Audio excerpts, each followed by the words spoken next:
कानी बहू। किशोरी लाल जी के बेटे राघव की शादी की बात जगह जगह चल रही थी, लेकिन किशोरी लाल जी को कोई लड़की पसंद ही नहीं आती थी। और उसकी एक ही वजह थी, किशोरी लाल जी का लालची होना। उनको लड़की वालों से मोटा दहेज चाहिए था और इसी चक्कर में एक दिन वो एक बहुत पैसे वाले के घर अपने बेटे का रिश्ता लेकर पहुंचे। उस आदमी का नाम था ओम प्रकाश। देखिए किशोरी लाल जी, मेरी एक ही बेटी है और मेरी सारी संपत्ति जायदाद सब कुछ मेरी बेटी नैना का ही है। पापा, नाम से लगता है बहुत खूबसूरत होगी। कितना अच्छा नाम है ना, नैना। ओ, वैसे बात तो सही है आपकी। अब इतना पैसा है, जमीन जायदाद है, इकलौती बेटी, आप भी क्या करेंगे? सब कुछ उसे ही देंगे ना। बिल्कुल ठीक पहचाना आपने। बस बेटी की शादी और सारी जायदाद उसके नाम। पापा, बिना देखे हाँ कर दीजिए ना। इतना अच्छा रिश्ता फिर कहाँ मिलेगा?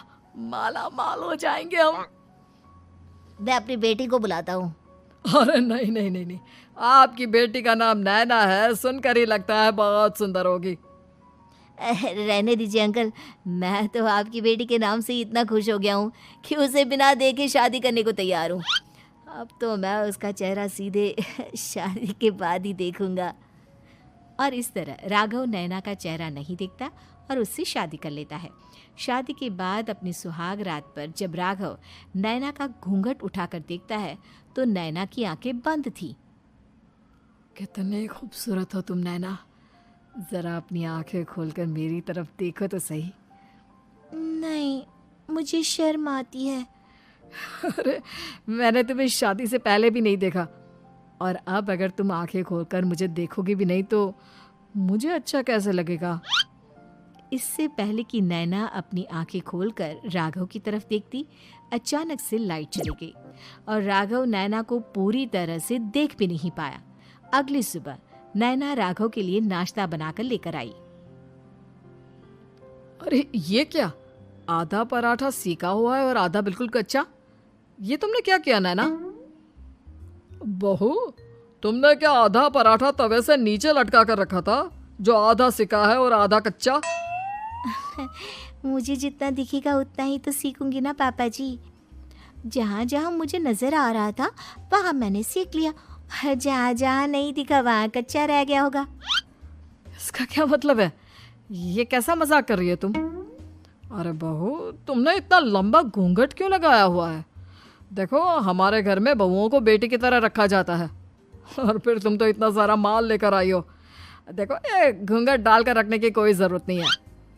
हाँ नैना, पापा जी ठीक कह रहे हैं, तुम तो आराम से रहो, अपना ही घर समझो। नैना अचानक से अपना घूंघट उठा लेती है।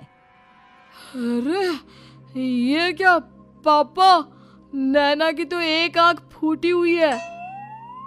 नाम से नैना, लेकिन ये तो कानी बहू निकली। मेरे साथ धोखा हुआ है, धोखा। बिना दिखाए अपनी कानी लड़की मेरे संग ब्याह दी। मुझे कानी बीवी नहीं चाहिए। मुझे अभी ओम प्रकाश जी से बात करनी पड़ेगी। आखिर उन्होंने मेरे साथ ऐसा किया क्यों? अरे, आप लोगों ने ही तो पापा से कहा था कि आप लोग शादी से पहले मुझे देखना नहीं चाहते। अब मेरे पापा पर क्यों इल्जाम लगा रहे हैं? अरे लेकिन उन्हें बताना तो चाहिए था ना कि तुम कानी हो, एक आंख से तुम्हें दिखाई नहीं देता। किशोरी लाल और राघव नाराज होकर ओम प्रकाश को अपने घर बुलाते हैं। पापा जी, ये आपने क्या किया? शादी से पहले बताया क्यों नहीं कि नैना की आंखों में परेशानी है? अरे, आप ही ने तो लड़की देखने से मना कर दिया था। अरे लेकिन आप बता तो सकते थे। आपको तो हमारी बेटी की प्रॉपर्टी चाहिए थी, वो भी पूरी की पूरी। अब क्या हुआ अगर उसे आधा दिखाई देता है? प्रॉपर्टी तो आपको पूरी मिल गई ना। अरे ये क्या बात हुई? मेरी शादी प्रॉपर्टी से नहीं, आपकी बेटी से हुई है। अब ये तो पहले सोचना चाहिए था, तब तो मेरी प्रॉपर्टी देखकर तुम्हारी जुबान लप लपा रही थी। लेकिन मैं कानी लड़की को अपनी बीवी बनाकर नहीं रख सकता। पापा, कुछ करिए ना आप। हाँ, करता हूँ। देखिए ओम प्रकाश जी, आप हमारे साथ ऐसा नहीं कर सकते। और तुम देखो, अगर तुमने मेरी बेटी से शादी तोड़ी ना, तो जो भी प्रॉपर्टी मैंने तुम्हें दी है वो तो पूरी की पूरी वापस ले ही लूँगा, और आधी प्रॉपर्टी तुम्हारी भी लूँगा। अरे मेरी आधी प्रॉपर्टी भला क्यों लेंगे आप? इसलिए क्योंकि मेरी बेटी को आधा नज़र आता है और उसकी नज़र अभी तक तुम्हारी आधी जायदाद पर ही पड़ी है। अब तुम उसे घर से निकालोगे तो कुछ तो लेकर जाएगी ना।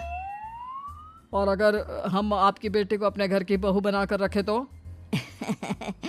तो तुम्हारी पूरी प्रॉपर्टी तुम्हारी ही रहेगी, और जो मैंने तुम्हें दिया है ना, उसमें से बस मैं आधा लेकर जाऊंगा। अरे लेकिन अब आप अपनी दी हुई प्रॉपर्टी में से आधी वापस क्यों लेकर जाएंगे? अगर मैं आपकी बेटी को अपनी पत्नी बनाकर रखने को तैयार हूं तो? इसलिए ताकि भविष्य में अगर तुम मेरी बेटी को धोखा दो तो उसके पास कुछ तो रहे जो पति का हो।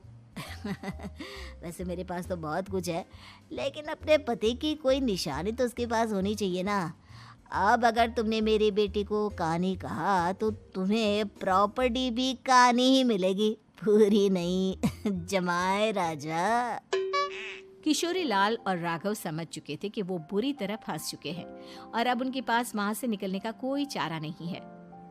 अब समझ में आया ना, लालच बुरी बला होती है। एक तो तुम्हें प्रॉपर्टी मिली, ऊपर से बीवी मिली, उसमें तुम्हें नखरे भी दिखाने हैं। आए बड़े, चुपचाप बैठो दोनों। कुछ दिनों के बाद नैना राघव की कार लेकर बाजार घूमने निकलती है और जब कार लेकर वापस आती है, ये क्या? एक तरफ से मेरी गाड़ी पूरी खराब हो चुकी है। लगता है तुमने मेरी गाड़ी को किसी दूसरी गाड़ी के साथ एक्सीडेंट किया है। अरे अरे कितना बड़ा नुकसान कर दिया तुमने बहू। वो क्या है ना पापा जी, मुझे एक आंख से दिखाई नहीं दे रहा था, सामने से गाड़ी आ रही थी। मुझे तो सिर्फ आधा ही दिखाई दिया और वो गाड़ी मेरी कार से रगड़ते हुए निकल गई। अब मैं क्या करूं बताओ? आप इसे ठीक कराने के पैसे कौन देगा? तुम्हारे पापा? तुमने मुझसे इस तरह से बात की? अभी रुको। नैना राघव की शिकायत ओम प्रकाश को कर देती है।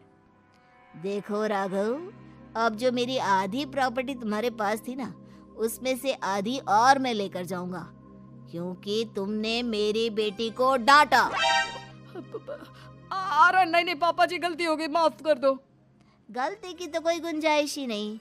अगली बार मेरी बेटी को डांटा तो बची हुई आधी में से आधी और ले जाऊंगा। लालच के चक्कर में हम दोनों ने बहुत बड़ी गलती कर दी बेटा। एक तो तुम्हें कानी बहू मिली और ऊपर से जो माल मिला वो भी काना।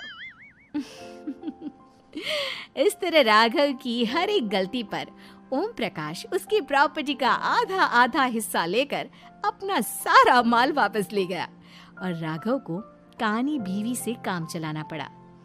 भाई लालच वाकई में बुरी बला है।